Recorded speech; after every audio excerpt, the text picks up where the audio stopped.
Hello, welcome back to Boiler Room Reviews. My name is Ian, and today I'm going to be continuing with the horror genre. I am going to be talking about Clive Barker's 1985 novel, The Damnation Game. For those of you who don't know Clive Barker, he was born in England in the early 50s.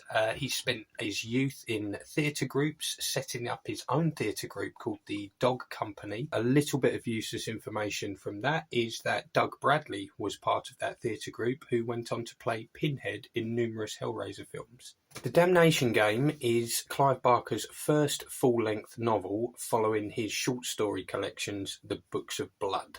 They're very worth picking up as well. There's some great stories in there. You'll find the Midnight Meat Train in there, and also the inspiration for the films Candyman. The Damnation Game is a straight horror novel where a lot of his later work drifted into sort of cosmic horror, fantasy, that kind of thing. In The Damnation Game, we're introduced to Marty Strauss, who is being released from prison. He's a former boxer. There's a mysterious millionaire, Joseph Whitehead, who's hired him for security. Marty assumes this is just going to be a standard security kind of job, bodyguard job, but he soon finds out that there's a lot more going on there than meets the eye. I don't want to put too many spoilers in, but it is revealed that Whitehead won a card game against a very strange character called Mamoulian during World War II, which brought him his fortune.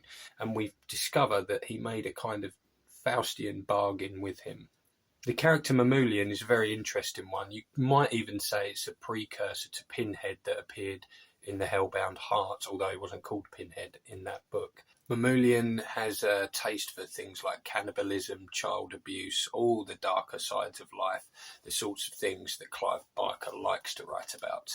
I would put Mamoulian up there as one of his best villains, along with Pinhead and also Shadwell from Weaveworld. We're also introduced to Joseph Whitehead's daughter Caris, who has a drug habit, and she becomes the love interest for Marty.